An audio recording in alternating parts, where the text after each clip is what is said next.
Good afternoon. I'm glad you came here because I'd like to take the opportunity to puncture the lies and tell the truth. The truth is that Hamas still has thousands of armed terrorists in Gaza.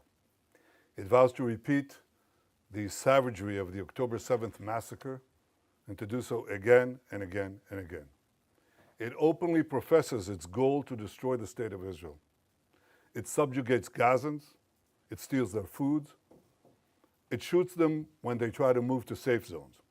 And I think it's instructive that now many Gazans are fighting back. They're begging us, they're begging the world, free us, and free Gaza from Hamas. No nation can accept a genocidal terrorist organization, an organization committed to its annihilation, a stone's throw from its citizens. Our goal is not to occupy Gaza. Our goal is to free Gaza, free it from Hamas terrorists. The war can end tomorrow if Gaza, or rather if Hamas lays down its arms and releases all the remaining hostages. Gaza will be demilitarized. Israel will have overriding security responsibility. A security zone will be established on Gaza's border with Israel to prevent future terrorist incursions. A civilian administration will be established in Gaza that will seek to live in peace with Israel. That's our plan for the day after Hamas, and let me summarize it. 5 principles for concluding the war. 1, Hamas disarmed. 2nd, all hostages freed. 3rd, Gaza demilitarized. 4th, Israel has overriding security control. And 5, non-Israeli, peaceful civilian administration. By that I mean a civilian administration that doesn't educate its children for terror, doesn't pay terrorists, and doesn't launch terrorist attacks against Israel. That's what we want to see in Gaza. So it's neither Hamas nor the PA. That's our plan. Given Hamas's refusal to lay down its arms, Israel has no choice but to finish the job and complete the defeat of Hamas. Now, we've done a great deal. We have about 70 to 75% of Gaza under Israeli control, military control. But we have 2 remaining strongholds, okay? These are Gaza City and the central camps in the Muasi. That's roughly, it's schematically presented here, but it's fairly accurate. Last Thursday, Israel's Security Cabinet, instructed the IDF to dismantle the 2 remaining Hamas strongholds in Gaza City and the central camps. Contrary to false claims, this is the best way to end the war and the best way to end it speedily. We will do so by first enabling the civilian population to safely leave the combat areas to designated safe zones. In these safe zones, they'll be given ample food, water, and medical care, as we've done before.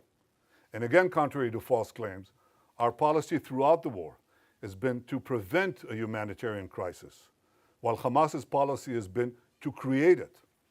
Since the beginning of the war, Israel has let in close to 2 million tons of aid.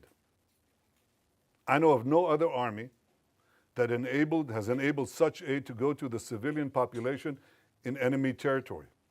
Now, if we had a starvation policy, no one in Gaza would have survived after 2 years of war. But our policy has been the exact opposite. We let in, as I said, almost 2 million tons of aid and sent millions of text messages, millions of phone calls to Gazans to get out of harm's way. Yet in the last few months, Hamas has violently looted the aid trucks meant to get to Palestinian civilians. They deliberately created a shortage of supply. And the UN consistently refused, until recently, to distribute the thousands of trucks that we led into Gaza through the Kerem Shalom crossing. So our problems, we've had tons of uncollected food rotting on the Gazan side of the border because the UN was and still is unwilling to deliver all of it. Here are the tons and tons and tons of humanitarian aid that Israel led in to the Gazan side of the Kerem Shalom crossing. It's just sitting there because it's not distributed. So now we're going to go around this obstacle. We are going around it by doing 3 things. 1, can I show this, please? Okay. Designating safe corridors for humanitarian aid distribution. No, that's showing the problem, not showing the solution, but here it is. First, designating rather safe corridors for aid distribution. You can go, you can drive trucks there, and you'll be safe. Second, increasing the number of safe distribution points managed by the Gazan humanitarian foundations. And three, airdrops. That's airdrops done by the Israeli Air Force, and we're inviting others to join us. The result has been a humanitarian surge, which we're coordinating with President Trump and his team, and hundreds of trucks have gone in recent days. This is preventing hunger, but it's not prevented the global campaign of lies that we have all witnessed. So in Gaza, despite Hamas's obstacles, 2 million people are now getting access to humanitarian aid. But I'll tell you who isn't. The only ones that are being deliberately starved in Gaza are our hostages. This is Evyatar David. Look at his hand, at his arm. He's being deliberately starved by these Hamas monsters. And look at the Hamas captor. Look at the difference. He's eating, and he's eating well. The purpose of this news conference is to puncture the lies and spread the truth, but that distortion has been propelled around the earth, almost the way that the Jewish people were maligned in the Middle Ages. Every massacre of the Jewish people was preceded by massive vilification. We were said to be spreading vermin to Christian societies. We were said to be poisoning the wells. We were said to slaughter Christian children for their blood. And as these lies spread around the globe, they were followed by horrific massacres, pogroms, displacements, finally culminating in the worst massacre of them all, the Holocaust. Today, the Jewish state is being maligned in a similar way. Everything that I told you could be verified easily, but it hasn't. And the international press has bought hook, line, and sinker Hamas statistics, Hamas claims, Hamas forgeries, and Hamas photographs. For example, these three children.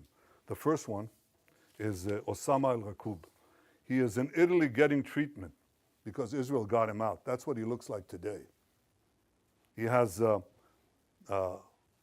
genetic disease that damages the lungs and digestive system.